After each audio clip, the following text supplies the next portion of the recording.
L'Afrique compte aujourd'hui plus d'1 milliard d'habitants, dont 56% ont moins de 30 ans.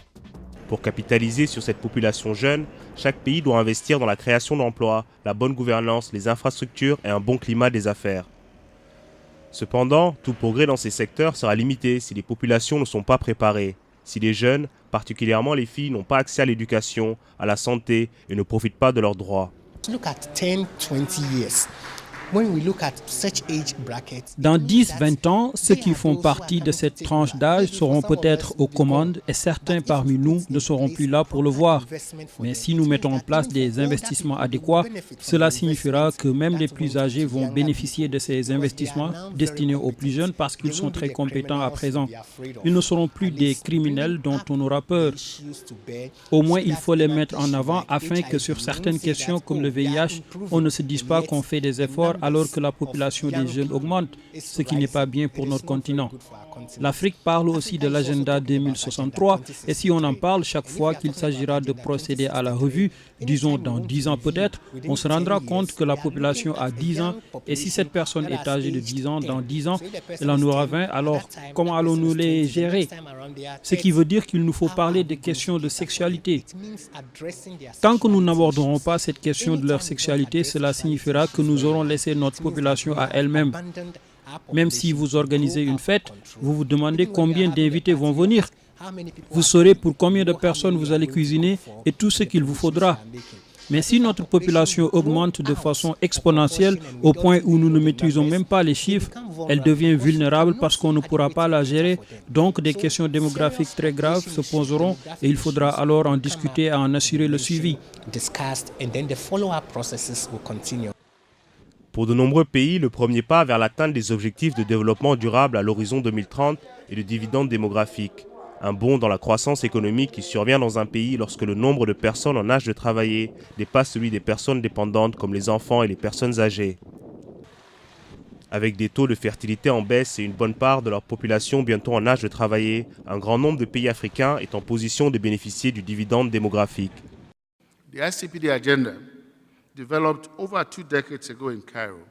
L'agenda de la conférence internationale sur la population et le développement, élaboré il y a 2 décennies au Caire, continue de guider notre travail à l'UNFPA.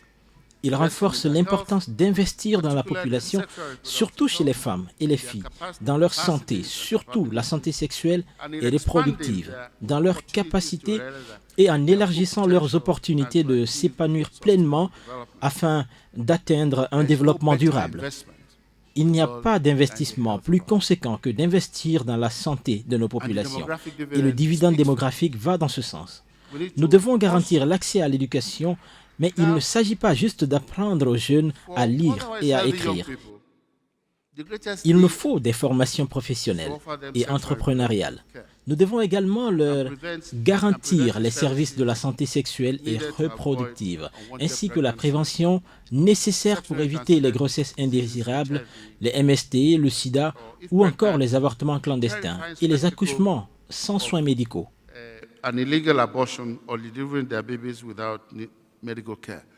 C'est dans ce cadre que s'est tenue récemment à Accra, la capitale ghanéenne, la conférence africaine sur les droits de la santé sexuelle et reproductive, sous le thème « Réaliser le dividende démographique en Afrique, l'importance cruciale des droits de la santé sexuelle et reproductive des adolescents et des jeunes ».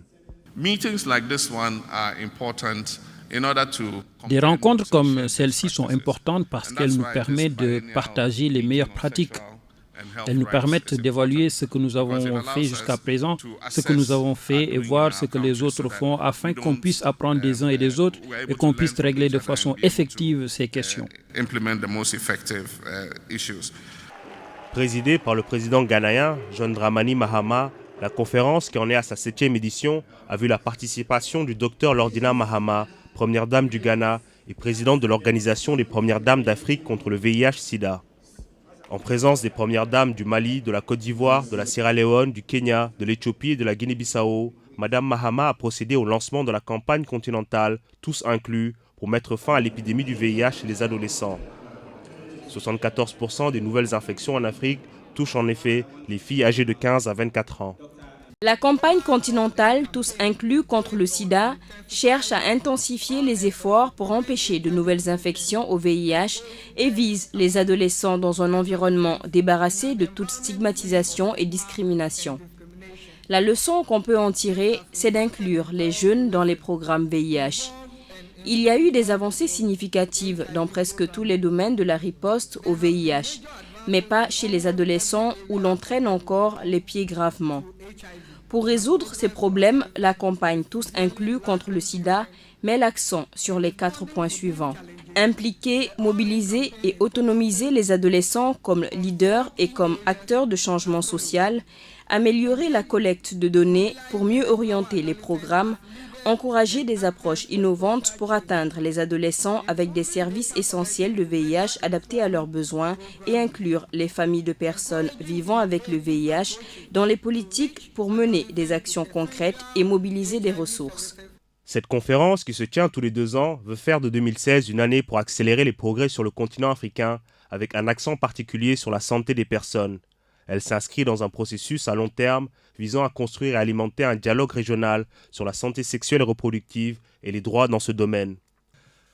L'objectif est de sensibiliser les jeunes, la société civile, mais aussi les médias, à travers des ateliers et des débats autour du sida, du mariage des mineurs, des grossesses précoces ou encore des mutilations génitales féminines.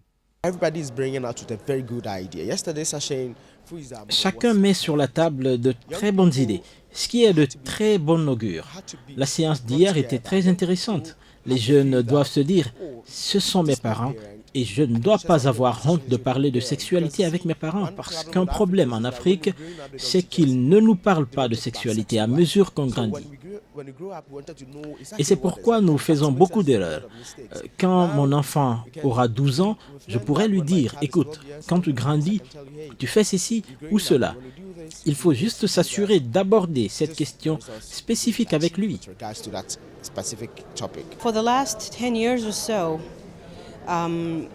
Au cours des 10 dernières années, l'approche générale de la santé publique a mis l'accent sur des choses beaucoup plus générales et la personne n'était pas prise en compte, à vrai dire. Les personnes sont très différentes l'une de l'autre. Nous sommes tous très différents et les filles sont différentes des garçons. Ce qui m'a le plus marqué dans cette conférence, c'est le défi qui consiste à vouloir mettre fin au mariage des enfants, ce qui est extrêmement important parce que dans certaines régions, on dit que si la fille ne peut pas aller à l'école et qu'elle ne peut pas faire des choix, et si elle se marie après 11 ans, vers 15 ans par exemple, ce qui lui reste de la vie est compromise de façon significative.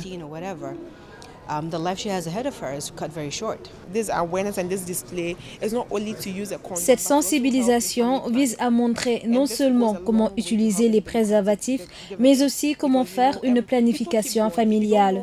Et ce n'est pas gagné d'avance. Si vous ne savez pas comment faire une planification familiale, si vous ne savez pas comment espacer les naissances, alors vous augmentez la population. Donc, ce n'est pas seulement des progrès en termes de protection contre les IST et l'infection au VIH. Si vous utilisez les préservatifs, vous évitez les grossesses et vous êtes en meilleure santé. Si vous utilisez les préservatifs, vous espacez les naissances de vos enfants, mais mieux encore, vous n'aurez plus des rapports sexuels pour procréer, mais des rapports sexuels pour le plaisir. Donc, je pense qu'à la longue, c'est bénéfique. Au-delà de la sensibilisation, la 7e conférence africaine sur les droits de la santé sexuelle et reproductive a également été le point de départ d'une campagne contre le mariage des mineurs pour fixer à 18 ans l'âge minimum du mariage. Une priorité pour que les jeunes filles puissent être libres de décider quand et avec qui se marier, de planifier leur grossesse et bénéficier de la sécurité pour concilier travail et vie familiale. 40% des jeunes filles en Afrique sont mariées avant leur 18e anniversaire. L'Afrique est en fait le continent où on a le plus de mariages d'enfants. Non seulement des mariages d'enfants, mais aussi parfois des mariages forcés d'enfants. Donc on parle du mariage d'enfants, donc de jeunes qui ont moins de 18 ans, selon la définition des Nations Unies de ce qu'est un enfant. Et donc le Ghana s'est joint à 10 autres pays en Afrique qui ont embrassé cette campagne de mettre fin au mariage des enfants en Afrique. Le Niger, la RDC, le Tchad, et d'autres pays ont déjà lancé des campagnes dans le Madagascar, la Zambie. Pour l'UNFPA, qui est un acteur majeur dans la création des conditions nécessaires à la réalisation du dividende démographique, la conférence marque le début d'une dynamique continentale axée sur des investissements conséquents en faveur des jeunes et surtout des filles, afin de les amener à participer au développement économique de leur pays. L'Union africaine vient de prendre la décision, il y a de cela quelques jours, à Addis Abeba, que le sommet de 2017 portera sur le dividende démographique. Donc je crois que c'est un jalon important qui a été posé par les chefs d'État. Je pense que, comme on dit, le vin est tiré, il faut le boire. Maintenant, nous avons également d'autres acquis, parce que si vous regardez par exemple l'agenda 2030, la question du dividende démographique est très bien positionnée.